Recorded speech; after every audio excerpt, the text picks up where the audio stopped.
नमस्कार, मैं हूं गौरव अग्रवाल। न्यूज एट 4 में सबसे पहले बाजार की बात करते हैं। हफ्ते के पहले दिन बाजार में नए रिकॉर्ड स्तर देखने को मिला और बाजार नए रिकॉर्ड लेवल्स पर क्लोज हुआ। निफ्टी 10,000 के स्तर के बेहद करीब पहुंच गया। वहीं बैंक निफ्टी भी 24,400 के लेवल के ऊपर बंद हुआ, जो कि रिकॉर्ड स्तर है। दिग्गजों के मुकाबले मिड कैप और स्मॉल कैप शेयरों में भी खरीदारी रही। कारोबार खत्म होने पर सेंसेक्स 217 की बढ़त के साथ 32,246 के स्तर पर बंद हुआ। वहीं निफ्टी 51 अंकों की तेजी के साथ 9,966 के लेवल पर बंद हुआ। बाजार की तेजी में सबसे ज्यादा योगदान आरआईएल, आईटीसी, टीसीएस, इन्फोसिस और बैंक शेयरों का रहा। रियल्टी और मेटल को छोड़कर बीएसई के सभी सेक्टोरल इंडेक्स हरे निशान में बंद हुए। वहीं हेल्थ केयर शेयरों में भी थोड़ा दबाव दिखा। आई थिंक मार्केट अर्निंग से कहीं आगे निकल चुका है और जैसे मैं थोड़ी देर पहले जिक्र कर रहा था, मुझे लगता है कि market has already started discounting what FY19 earnings will be. मेरा ये मानना है कि अगर आप FY19 के भी अर्निंग्स को फैक्टर इन कर दें तो भी मुझे लगता है कि फिलहाल मार्केट थोड़ा ओवर वैल्यूड है और रिटेल इन्वेस्टर्स को स्पेशली यहाँ पे बहुत कॉशन एक्सरसाइज करना चाहिए अगर वो निवेश करने के बारे में सोच रहे हैं। हम लोगों को लगता है कि Indian market is definitely moving higher from current levels also. तो अपवर्ड बायस जारी रहेगा। इकोनॉमी में अच्छा खासा ग्रोथ आ रहा है और भी इंप्रूवमेंट की संभावना है। कॉर्पोरेट अर्निंग्स जिसको लेके शंका है हम लोगों का, वहां जरूर इंप्रूवमेंट आने वाला है आने वाले क्वार्टर्स में। इस क्वार्टर में मिक्स रिजल्ट्स आएंगे, शायद अगले क्वार्टर्स में भी, क्योंकि कुछ स्टॉक्स मॉनसून में दबे रहते हैं। तो may be third fourth quarter onwards अच्छा प्रदर्शन चालू होगा और री रेटिंग जैसा बहुत सारे स्टॉक्स में देखने को मिलेगा। हम लोग का उम्मीद है by end of this fiscal. तो लंबी अवधि के निवेशक के लिए every correction is an opportunity to buy. और अब जानकारों की राय के बाद मेरे सहयोगी रजत के पास चलते हैं। तो रजत, लग रहा था कि किसी भी मोमेंट निफ्टी आज 10,000 टच कर सकता है, वो तो नहीं हुआ लेकिन रिकॉर्ड लेवल पर क्लोज होते हुए बिल्कुल सब इंतजार कर रहे हैं कि वो ऐतिहासिक स्तर और वो साइकोलॉजिकल लेवल जो है, एक जादुई आंकड़ा 10,000 कब पार करेगा निफ्टी। हो सकता है कि कल अगर इंटरनेशनल क्यूज पॉजिटिव मिल जाए तो ओपन में ही एक गैप के साथ खुलें, लेकिन इंटरनेशनल क्यूज का सहारा बहुत ज्यादा जरूरी है। आज तो इंटरनेशनल क्यूज भी इतने फेवरेबल नहीं थी, लेकिन उसके बावजूद आधे फीसदी के गेंस भारतीय इंडाइसेस पे आते हुए नजर आए। रिकॉर्ड लेवल की क्लोजिंग 10,000 के लेवल के बेहद पास पहुंच गए थे एक बार। तो रिलायंस इंडस्ट्रीज के बलबूते पिछले 2 ट्रेडिंग सेशन जो बीते हैं रिलायंस इंडस्ट्रीज ने, उसको बहुत सपोर्ट किया है मार्केट को। इंडिया बुल्स हाउसिंग, साथ साथ HDFC बैंक नतीजों के बाद इसमें एक तेजी थी 2% की। भारतीय एयरटेल जैसे स्टॉक्स पे मूव पॉजिटिव। इसके अलावा doctor Reddy's, Vedanta, Tata steel, axis bank ने मिस कर दिया आज की रैली। यहां पर प्रॉफिट बुकिंग देखने को मिली हायर लेवल्स पे और निफ्टी के सबसे ज्यादा टूटने वाले स्टॉक्स से साबित हुए। आज थीम थी मार्केट की इंफ्रास्ट्रक्चर। कुछ स्टोरीज डेवलप हो रही थी जिसमें HCC, मान infra, GMR infra, JP infra जैसे स्टॉक्स में मोमेंटम था। और साथ साथ बैंकिंग स्टॉक्स जिसमें प्रोमिनेंटली PSU बैंकिंग स्टॉक्स जैसे कि JNK bank, Allahabad bank, Andhra bank जैसे स्टॉक्स पे मूव पॉजिटिव। होटल स्टॉक्स काफी समय बाद एज अ होल पूरा ही सेक्टर आज बज कर रहा था, एक्शन में थे। Royal orchid, Advani hotels, Kamat hotels, oriental hotels में आज रिटर्न्स बहुत स्ट्रांग मिल रहे थे। इनफैक्ट रॉयल ऑर्किड तो 11% की तेजी के साथ बंद हुआ है। केमिकल स्टॉक्स इस समय मार्केट्स पे क्लियर कट फोकस जिस सेक्टर पे वो है केमिकल्स। आज भी Sudarshan chemical, Thirumalai, Panama petro और गोवा कार्बन जैसे स्टॉक्स में रिटर्न 5% से 7.5-8% के ब्रैकेट में पड़ते हुए नजर आए। और कुछ स्टॉक्स जिसमें वेल्सपन कॉप शामिल था, तेजी स्टॉक पे देखने को मिली 10% की। बॉम्बे रेयन अपर सर्किट पे फ्रीज था। अक्ष ऑप्टिफाइबर और JP ग्रुप समूह के स्टॉक्स जैसे कि JP पार 20% अपर सर्किट स्टॉक में देखने को मिला। तो इस समय पॉकेट्स में बहुत चुनिंदा काउंटर स्पेसिफिक खरीदारी हो रही है। वैल्यूएशंस जो भी हो इंडियन मार्केट्स में, लिक्विडिटी, FIs और DIs दोनों ही इनफ्लो पॉजिटिव है। शुक्रिया रजत आपका इन तमाम जानकारियों के लिए। और अब HDFC बैंक के रिजल्ट्स बताते हैं आपको। HDFC बैंक के पहली तिमाही के नतीजे अच्छे रहे हैं। कंपनी का मुनाफा और नेट इंटरेस्ट इनकम यानी ब्याज से आय 20% बढ़ी है, लेकिन NPA और प्रोविजनिंग के मोर्चे पर चिंता बढ़ी है। कंपनी का कहना है कि किसानों की कर्जमाफी की वजह से NPA और प्रोविजनिंग पर दबाव दिखा है। सालाना आधार पर देखें तो प्रोविजनिंग दोगुनी हुई है और तिमाही आधार पर प्रोविजनिंग 24% बढ़ी है, जबकि ग्रॉस NPA और नेट NPA दोनों में बढ़ोतरी देखी गई है। उधर गुजरात हाईकोर्ट से झटका खाने के बाद आज Ahmedabad national company law tribunal में SR स्टील के खिलाफ SBI स्टैंडर्ड चार्टर्ड की इंसॉल्वेंसी याचिका पर सुनवाई होनी है। इसके पहले NCLT ने कंपनी को अपना विरोध शनिवार तक दर्ज कराने का वक्त दिया था, लेकिन SR स्टील ने थोड़ी और मोहलत मांगी थी, जिसका SBI ने विरोध किया था। SBI का कहना था कि गुजरात हाईकोर्ट में काफी लंबे समय तक सुनवाई चली। उस दौरान SR स्टील के पास अपना विरोध तैयार करने के लिए काफी वक्त था। आपको बता दें कि एसबीआई और स्टैंडर्ड चार्टर्ड बैंक ने एस्सार स्टील के खिलाफ इंसॉल्वेंसी प्रक्रिया शुरू करने के लिए अलग अलग याचिकाएं दी हैं। एस्सार स्टील पर बैंकों का 34,000 करोड़ रुपए बकाया है।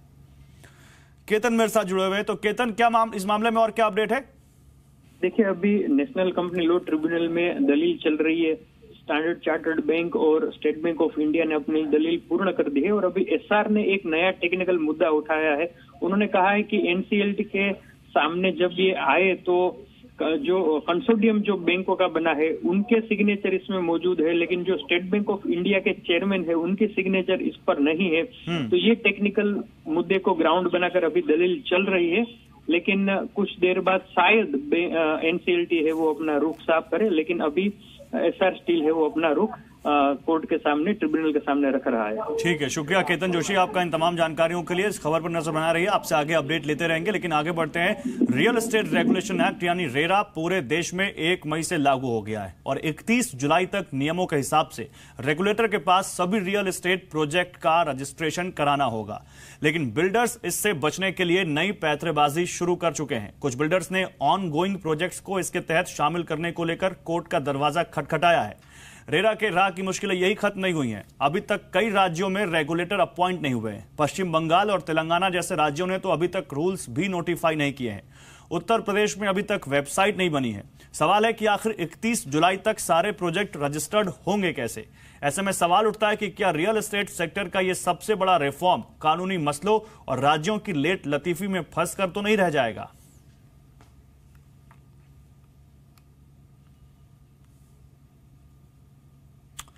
और क्या रियल एस्टेट सेक्टर के अच्छे दिन आ रहे हैं? क्योंकि 2016-17 के दौरान 25 लाख रुपए से कम के होम लोन में डिसबर्समेंट में 33% का इजाफा हुआ है। नेशनल हाउसिंग बैंक यानी एनएचबी के मुताबिक कल होम लोन लेने वालों में 76% ऐसे लोगों की संख्या थी जिन्होंने 25 लाख रुपए से कम लोन लिया। यानी अफोर्डेबल हाउसिंग सेगमेंट में अच्छी खासी तेजी रही। आपको बता दें कि एनएचबी सरकारी बैंकों और हाउसिंग फाइनेंस कंपनियों से डेटा जमा करता है। एनएचबी के मुताबिक अफोर्डेबल घर खरीदने वालों की संख्या बढ़ी है।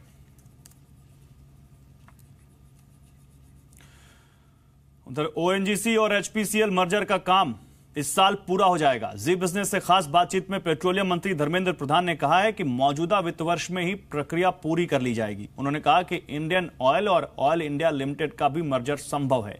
धर्मेंद्र प्रधान से एक्सक्लूसिव बातचीत की आलोक प्रियदर्शी ने। हफ्ते ही एचपीसीएल को ओएनजीसी के साथ मर्ज करने का फैसला लिया। इस बारे में बातचीत करने के लिए हमारे साथ मौजूद हैं पेट्रोलियम मंत्री धर्मेंद्र प्रधान जी। सर, आगे जो रोड मैप क्या रहेगा, किस तरह से वैल्यूएशन होगा और किस तरह का ये मर्जर होगा? दीपम आने वाले दिनों में इसकी वैल्यूएशन के लिए कॉम्पिटेंट अथॉरिटी और एजेंसियों को काम पे लगाएगी। आने वाले दिनों में इसी फाइनेंशियल ईयर में इस प्रक्रिया को पूरा किया जाएगा। ऑल्टरनेटिव मैकेनिज्म निकालने के लिए एक एम्पावर्ड कमेटी बनाया गया, हाई पावर कमेटी बनाया गया है वित्त मंत्री जी के नेतृत्व में।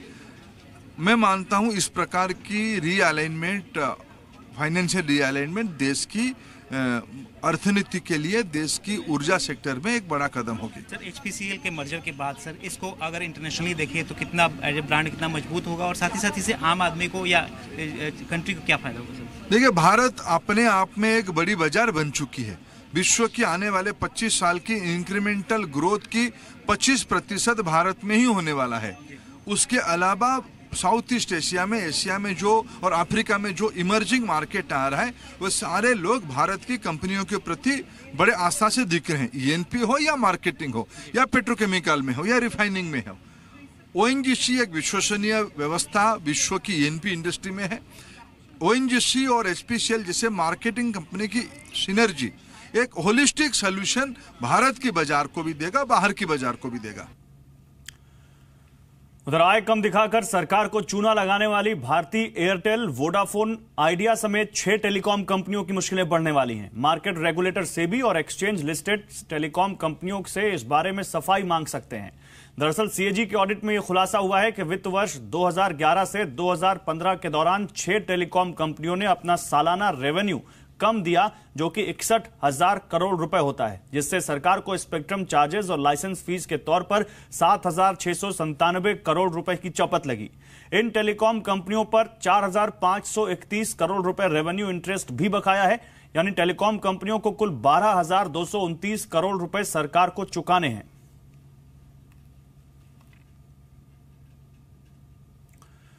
उधर महाराष्ट्र में किसान कर्ज माफी के लिए आज से अर्जी दे सकेंगे। राज्य सरकार ने इसके लिए राज्य भर में अर्जियां देने के लिए 25,000 ऑनलाइन हेल्प सेंटर बनाए हैं। किसानों को अर्जियां देने के लिए 1 महीने का वक्त दिया गया है। किसानों को अर्जी के साथ आधार नंबर देना भी जरूरी होगा। किसानों को अर्जी के लिए नाम, आधार नंबर, जिस खाते से लोन लिया और अदा नहीं कर पाए तो उसका नंबर, पत्नी और अवयस्क बच्चों के खातों का नंबर भरना होगा। साथ ही यह भी लिखित में देना होगा कि राज्य सरकार ने कर्ज माफी योजना के लिए जो पैमाना तय किया है उसके तहत वो योग्य हैं। स्कीम के तहत 20,000 रुपए से अधिक वेतन वाली सरकारी कर्मचारी और राजनेता और 10 लाख से ज्यादा की गाड़ियों के मालिकों को इसका फायदा नहीं मिलेगा।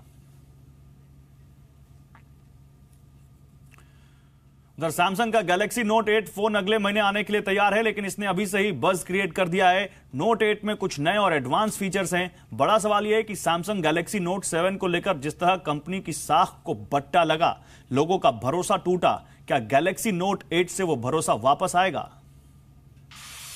अपने पिछले अनुभव को भुलाते हुए सैमसंग एक बार फिर अपना नया स्मार्टफोन गैलेक्सी नोट 8 दुनिया के सामने लाने वाला है। Iris scanner, dual lens rear facing camera और वायरलेस चार्जिंग सपोर्ट जैसे कुछ खास फीचर्स के साथ सैमसंग अपने ग्राहकों को दोबारा अपनी तरफ आकर्षित करने की कोशिश करेगा। इसके साथ ही Samsung wireless earplugs develop करने पर काम कर रहा है। माना जा रहा है कि कंपनी ये वायरलेस ईयर प्लग्स आने वाली डिवाइसेस गैलेक्सी नोट 8 में पेश कर सकता है। ये ईयर प्लग्स एप्पल के वायरलेस एयरपोर्ट्स जैसे हैं, जो आर्टिफिशियल इंटेलिजेंट असिस्टेंट बिक्सबी से लैस होंगे। हालांकि सैमसंग के लिए राह इतनी आसान नहीं होने वाली है, क्योंकि बाजार में मौजूद आईफोन 7 और गूगल पिक्सल जैसे स्मार्टफोन हैं। साथ ही इस साल एप्पल और गूगल अपने आने वाले फ्लैगशिप स्मार्टफोन से सैमसंग की मुश्किलें जरूर बढ़ाएगा। अब देखना ये होगा कि क्या सैमसंग अपने गैलेक्सी नोट 8 से ग्राहकों का दिल दोबारा जीत पाता है या नहीं। Dinesh Sharma, Zee media. Digital payment platform FreeCharge को खरीदने के लिए अब अमेजॉन भी मैदान में कूद पड़ी है। सूत्रों के मुताबिक अमेजॉन ने फ्री चार्ज को खरीदने के लिए 7 से 8 करोड़ डॉलर यानी करीब 466 से 532 करोड़ रुपए का ऑफर दिया है। अमेजॉन भारत में अपने अमेजॉन पे को मजबूत करने के लिए फ्री चार्ज को खरीदना चाहती है। अमेजॉन ने अभी अमेजॉन इंडिया के ऑपरेशंस को मजबूत करने के लिए 500 करोड़ डॉलर का निवेश किया है, जिसमें 130 करोड़ रुपए अमेजॉन पे के लिए अलॉट किए गए हैं। फ्री चार्ज स्नैपडील की सब्सिडियरी कंपनी है और फ्री चार्ज को बेचकर स्नैपडील अपने घाटे को कम करना चाहती है। सूत्रों के मुताबिक फ्री चार्ज को खरीदने के लिए अमेजॉन के अलावा एक्सिस बैंक, पेटीएम और एयरटेल मनी भी रेस में है। उधर दिल्ली और मुंबई में झमाझम बरसात हो रही है और बरसात के इस मौसम में कहर बनकर टूट रहा है स्वाइन फ्लू। साल 2009 में महामारी बनकर तबाही मचाने वाला स्वाइन फ्लू इस साल एक बार फिर लौटा है। इस साल अब तक स्वाइन फ्लू से देश भर में 600 लोगों की मौत हो चुकी है, जबकि करीब 12,000 से ज्यादा स्वाइन फ्लू के मामले सामने आ चुके हैं।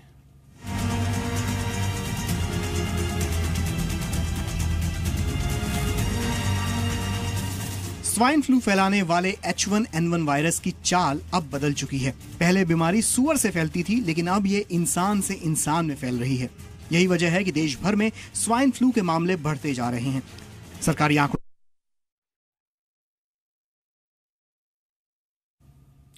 तो स्वाइन फ्लू कहर बनकर टूट रहा है बरसात के बाद, और कहीं ना कहीं ये एक बड़ी चुनौती हो सकती है सरकार के लिए। उधर डोकलाम विवाद पर चीन ने भारत को खुली धमकी दी है। रक्षा मंत्रालय के प्रवक्ता ने कहा है कि चीन की सुरक्षा के लिए PLA का यानी पीपल्स लिबरेशन आर्मी का संकल्प अडिग है।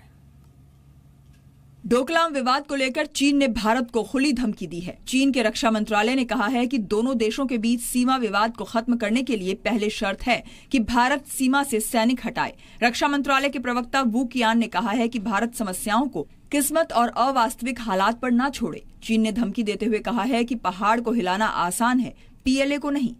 हमारी सेना PLA को देश की सीमा की रक्षा करना आता है। PLA के 90 सालों का इतिहास दिखाता है हमारी शक्ति बढ़ी है। चीन ने धमकी देते हुए कहा है कि हमारी सेना का संकल्प अडिग है। चीनी रक्षा मंत्रालय के प्रवक्ता ने कहा है कि पूरे प्रांत की शांति और स्थिरता सीमा पर निर्भर करती है। 立即将越界的边防人员撤回边界线的印方一侧，这是我们解决事态的前提和基础。边境地区的和平安宁事关地区的和平稳定，符合中印两国和两国人民的根本利益。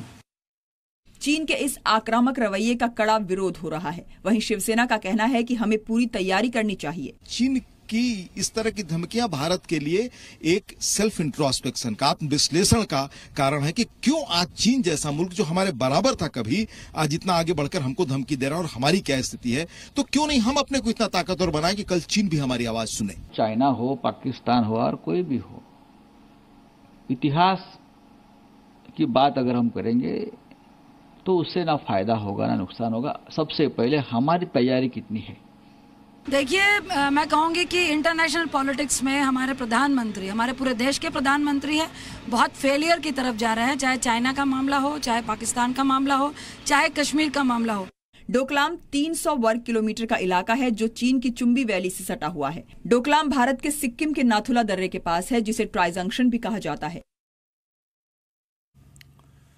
मॉब लिंचिंग के मुद्दे पर कांग्रेस ने लोकसभा में आज जबरदस्त हंगामा किया। हंगामे के दौरान कांग्रेस के सांसद वेल तक आ गए, जिसके बाद लोकसभा अध्यक्ष ने कांग्रेस के 6 सांसदों को सस्पेंड कर दिया।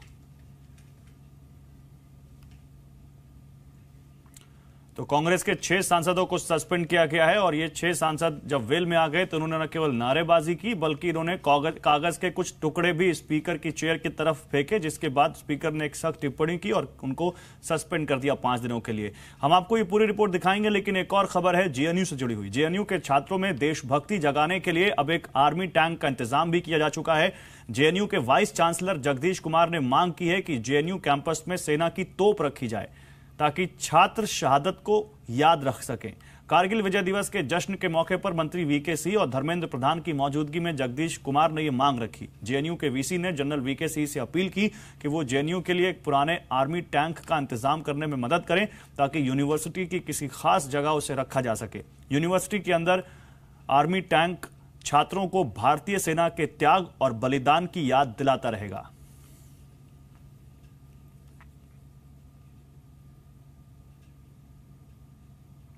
We would like to request Shri V.K. Singh and also Pradhan ji to help us procure an army tank so that we can put it in a prominent place in JNU.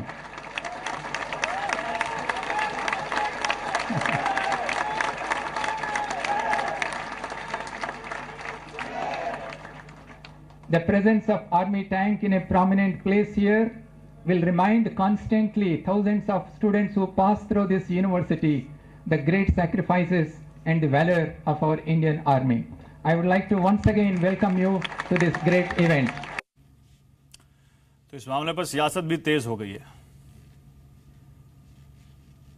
इस तरह के व्यक्ति को पहले सोचना चाहिए VC होने लायक है कि नहीं, क्योंकि जो वीसी की ये सोच हो कि खाली तोप लगाने से लोग समझ पाएंगे भाई सेना कितनी शोर है, वो हमारे कल वीसी को नॉलेज नहीं है।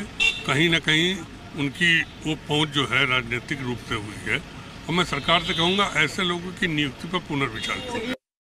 ये वाइस चांसलर का अपना व्यक्तिगत मत है, इस विषय में मैं ज़्यादा कोई टिप्पणी नहीं करना चाहता हूँ, लेकिन जो है ये बात ज़रूर है कि जेएनयू का जिस प्रकार का पिछले कई दशकों का जिस प्रकार से वहाँ वातावरण बनाया गया, इस देश के इतिहास को, इस देश की संस्कृति को वो डिस्टोर्ट करने का वहाँ एक प्रकार से वहाँ बहुत साजिश रची गई।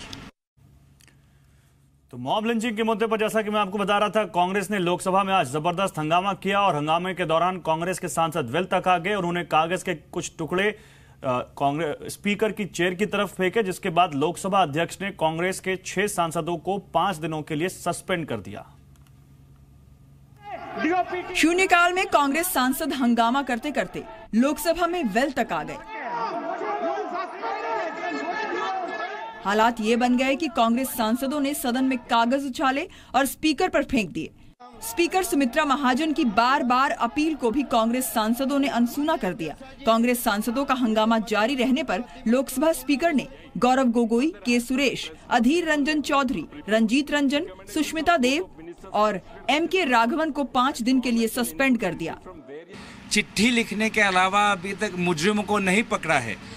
केंद्र सरकार जवाब दे इस पे, तो हमारी बात नहीं सुनी जा रही थी, हमें नजरअंदाज किया जा रहा था और हम विभिन्न प्रकार से हम ध्यान आकर्षण करने की कोशिश कर रहे थे कि चर्चा आज शुरू करें, लेकिन सत्ता पक्ष में इतनी अहंकार है कि उन्होंने चर्चा शुरू करने से साफ इनकार कर दिया। पेंशन के बिहार पर ही इस बात को तो हाईलाइट हो रहा है कि आखिर हम किस लिए सस्पेंड हुए, मॉब लिंचिंग के लिए सस्पेंड हुए, भेड़ तंत्र के द्वारा जो पूरे देश में नफरत फैलाई जा रही है, युवाओं की हत्याएं हो रही है, गौ रक्षा के नाम पर इंसानियत को खून खराबे में लेके जाया जा रहा है। हम उन बातों को अगर उठाने के लिए सस्पेंड हुए हैं तो मुझे भगत सिंह भी याद है, और इस तरह की अगर गलती बार बार करनी पड़ेगी तो बार बार करेंगे। आज सुबह 11 बजे संसद की कार्यवाही शुरू होते ही कांग्रेस सांसदों ने मॉब लिंचिंग पर बहस की मांग की। लोकसभा स्पीकर ने सदन में कांग्रेस के नेता मल्लिकार्जुन खड़गे को बात रखने का मौका देने की बात कही, लेकिन कांग्रेस सांसद स्थगन प्रस्ताव लाकर चर्चा की मांग पर अड़े रहे। जैसे सुरेश कोड़ी का निर्णय पेपर फेंक रहा है, ये चेयर के खिलाफ बहुत बड़ा असमान है। मैं आपसे अर्ज करता हूं, इसके बारे में कार्यवाही करें। ये पूरा सदन इसका निंदा करती है। और जो इन्होंने डीओपी उधर लगातार बारिश से देश के कई हिस्सों में बाढ़ आई हुई है। गुजरात में बाढ़ से हालात अब भी खराब हैं। हैरान करने वाली ये तस्वीरें जम्मू के झज्जर नाले की हैं। आप अपनी टीवी स्क्रीन पर देख सकते हैं कि उफनती लहरों के बीच एक ट्रक फंसा हुआ है। ट्रक की छत पर एक व्यक्ति भी है। बाढ़ के पानी में ट्रक पूरी तरह डूब चुका है।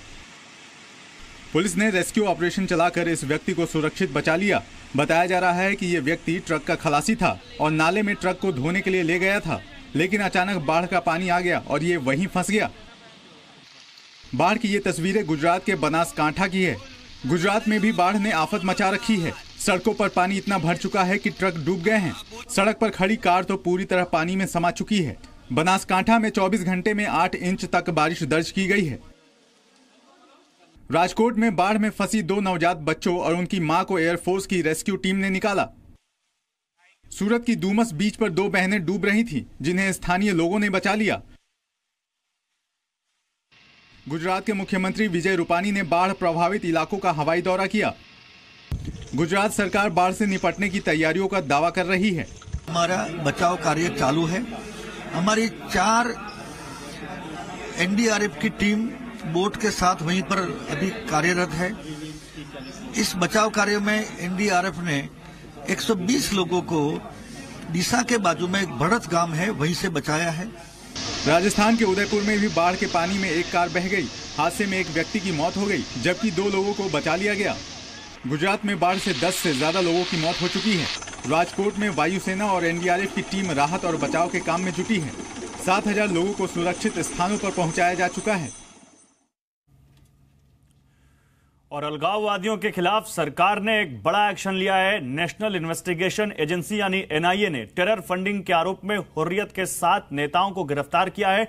बड़ी बात यह है कि इन 7 नेताओं में सैयद अली शाह गिलानी का दामाद अल्ताफ अहमद शाह भी शामिल है। सैयद अली शाह गिलानी हुर्रियत नेताओं में सबसे वरिष्ठ हुर्रियत नेता माने जाते हैं। अलगाववादियों को फंड मुहैया कराने वाले 7 हुर्रियत नेताओं को एनआईए की टीम ने गिरफ्तार कर लिया। 6 नेताओं को श्रीनगर और 1 नेता को दिल्ली से गिरफ्तार किया गया। एनआईए ने एजाज अकबर, अल्ताफ फंटूश, पीर सैफुल्ला, शाहिदुल इस्लाम, नईम खान और बिट्टा कराटे को गिरफ्तार किया है। गिरफ्तार किए गए हुर्रियत नेता सैयद अली शाह गिलानी के करीबी हैं। अल्ताफ फंटूश तो गिलानी का दामाद है। इन सभी की गिरफ्तारी पाकिस्तान से आतंकियों को पहुंचाए जाने वाले फंड के मामले में हुई है। जी न्यूज ने खुलासा किया था कि कैसे अलगाववादी आतंकियों की मदद करते हैं। अलगाववादियों की गिरफ्तारी के बाद आतंकियों के मददगारों पर सख्त कार्रवाई की मांग हो रही है। एनआईए का काम है जो देश विरोधी गतिविधियां हैं, जो आतंकवाद को बढ़ावा देते हैं, उनके खिलाफ कार्रवाई करना। देश में कानून है, अगर कानून कोई तोड़ता है और देश हित के खिलाफ सीमा पार से या कहीं से भी मदद लेके उपद्रव कराते हैं, तो सरकार की एजेंसीज को अपना काम करना चाहिए। इस गिरफ्तारी को आप देखिए कि यह कानून के तहत हो रही है, बाय रूल ऑफ लॉ, क्योंकि इन सब पर सर्च हुए हैं। इन पर एनआईए को सबूत मिले हैं कि ये टेरर फंडिंग करते हैं और इस तरीके से अरेस्ट हुए हैं। एनआईए की टीम कई बार अलगाववादियों से पूछताछ कर चुकी थी। एनआईए ने श्रीनगर से लेकर दिल्ली तक अलगाववादियों के ठिकानों पर छापेमारी भी की थी। सभी पर आतंकवादियों के लिए फंड जुटाने और पैसे सप्लाई करने के आरोप हैं। तो न्यूज़ एट 4 में खबरें बस इतनी। नमस्कार।